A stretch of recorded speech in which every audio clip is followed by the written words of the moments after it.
काय झालं माहितीये का, यावर्षी अतिवृष्टी लय झाली आणि या अतिवृष्टीमध्ये शेतकऱ्याचं लय नुकसान झालेलं आहे. आणि जी काय अतिवृष्टीची नुकसान भरपाई होती ती फक्त हेक्टरी 8,500 रुपये शासनानं जाहीर केली. आता 8,500 जाहीर केली, पण तेवढी शेतकऱ्याच्या खात्यात आली का? आलीच नाही. रब्बीचं अनुदान 10,000 रुपये केलं होतं, ते पण आलं नाही. मात्र आता त्यामध्ये ज्या ज्या शेतकऱ्यानं पीक विमा भरलेला आहे, तर त्या शेतकऱ्याला आता अपेक्षा लागली की आपला पीक विमा कधी जाहीर होतो आणि कधी आपल्याला पीक विमा मिळतो. आणि त्याबद्दलचे असे काही बरेच जण व्हिडिओ टाकीत आहेत, ह्या तारखेला मिळणार आणि त्या तारखेला मिळणार, याबाबतचे व्हिडिओ टाकीत असतात. आता त्याबद्दलची काय सत्यता आहे, नेमका शासनाचा जी आर काय, याचा व्हिडिओ आपण काल केला होता आणि त्याबद्दल आपण सविस्तर माहिती दिलेली. पण आता आजची माहिती सांगतो तुम्हाला की नेमकी तारीख कोणती, कोणत्या तारखेच्या नंतर शेतकऱ्यांना पीक विमा मिळू शकतो आणि किती मिळू शकतो, म्हणजे नेमकी रक्कम टोटल किती आहे, याबद्दलची सविस्तर माहिती या व्हिडिओच्या माध्यमातून ज्यांनी ज्यांनी पीक विमा भरलेला आहे त्यांच्यासाठी महत्वाची. आता काही जणांना वाटत असेल की सरकारनं सांगितलं होतं 17,500 रुपये हेक्टरी सरसकट पीक विमा मिळणार. मात्र आता सरसकट मिळणार का कसा मिळणार, हे सगळं आपल्याला या व्हिडिओमध्ये बघायचंय. त्यामुळे व्हिडिओ शेवटपर्यंत बघा.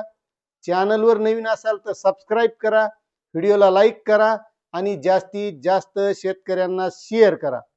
तर एक लक्षात घ्या शेतकरी मित्रांनो, जे काही पीक कापणीचे अहवाल होते ते पीक कापणीचे अहवाल सगळे म्हणजे जवळपास राज्यामध्ये 50,000च्या वर पीक कापणीचे अहवाल कृषी विभागानं तयार केले. आणि हे सगळे कृषी विभागानं तयार केल्याच्या नंतर राज्याच्या कृषी विभागानं ते केंद्र सरकारकडे पाठवले. आता केंद्र सरकार त्याच्यावर अभ्यास करणार, पाहणी करणार की खरंच किती नुकसान झालेलं आहे, काय हे सगळं होणार. आणि याच्यानंतर मग केंद्र सरकार ठरवणार की आता शेतकऱ्यांना पीक विमा किती द्यायचा आहे, म्हणजे नेमकं किती नुकसान आहे किती नाही हे सगळं बघितलं जाणार. आणि आता याच्यात महत्वाची एक गोष्ट आपल्या राज्य सरकारनं सांगितलं होतं की 17,500 रुपये पीक विमा सरसकट शेतकऱ्यांना द्या किंवा ज्यांचं नुकसान झालेलं आहे त्यांना द्या. बरं, आता पीक विमा कंपन्या इतक्या चांगल्या आहेत का की सरकारनं सांगितलं लगेच त्यानं ऐकिलं, असं होतंय का? नाही. काहून तर त्यानं ज्यावेळेस या पीक विमा योजनेमध्ये सहभाग घेतला होता त्यावेळेस त्याचे नियम ठरलेले, कारण त्या शेवटी नियमावर बोट ठेवणार आणि त्या त्या नियमानंच वागणार. म्हणून पीक विमा कंपन्या काय सहजासहजी सरकार म्हणलंय तसे देणार नाही. त्यामुळे एक लक्षात घ्या. तर आता पीक विमा कसा मिळणार आहे माहितीये का, ज्या शेतकऱ्याचं नुकसान झालेलं आहे त्या मंडळामध्ये जे काही पीक पाहणीचे अहवाल तयार झाले त्यामध्ये उंबरठा उत्पादनामध्ये किती टक्के घट आलेली आहे लक्षात यायला तुमच्या. समजा 100% नुकसान आहे तर 100% नुकसान पीक विमा मिळेल, पण किती टक्के, त्याच्यात आता कोणाचं 10% नुकसान आहे, कोणाचं 20%, कोणाचं 25%, असं ज्या प्रमाणात नुकसान होईल त्याचप्रमाणे हा पीक विमा मिळणार आहे. म्हणजे उगत सरकारनं सांगितलं म्हणून तितका मिळणार नाही, कारण कंपन्या लय कडू आहेत. त्या काय सहजासहजी शेतकऱ्यांना पीक विमा पाहिजे तेवढा देत नाहीत. त्यामुळेच मी हमखास कोणत्याही व्हिडिओमध्ये सांगित असतो की जे काही महत्वाचे ट्रिगर होते का ते ट्रिगर असायलाच पाहिजे होते. सरकारनं जरी सांगितलं असलं की या पीक विमा योजनेमध्ये कंपन्यांचं भलं होत होतं म्हणून आम्ही ही सुधारित पीक विमा योजना आणली, पण तुमच्या लक्षात आले का ज्या वेळेस ते ट्रिगर होते पहिले आपले स्थानिक नैसर्गिक आपत्तीचे, ठराविक पीक विमा शेतकऱ्याला तिथं मिळायला सुरुवात होत होती. म्हणजे 25% अग्रिम जर लय नुकसान झालं तर आधीच मिळत होता आणि त्याच्यानंतर हे उंबरठा उत्पादनाचा पुन्हा मिळत होता.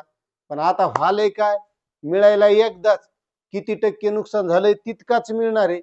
म्हणून आता हे केंद्राकडे सगळा अहवाल गेलेला आहे आणि आता केंद्र सरकार 20 जानेवारीच्या नंतर पीक विमा मिळू शकतो असं सकाळची एक बातमी. आणि सोलापूरचे जिल्हा कृषी अधिकारी आहेत शुक्राचार्य भोसले साहेब, त्यांनी ही माहिती दिलेली आहे. आता त्यामुळे या माहितीवरून 20 जानेवारीच्या नंतर शेतकऱ्यांना पीक विमा मिळू शकतो आणि त्यासाठी जी काही रक्कम आहे ती आहे 2100 कोटी रुपये मिळण्याची शक्यता आहे, अशी ही माहिती होती. कारण आपण काय उगच पक्की तारीख सांगित नाही.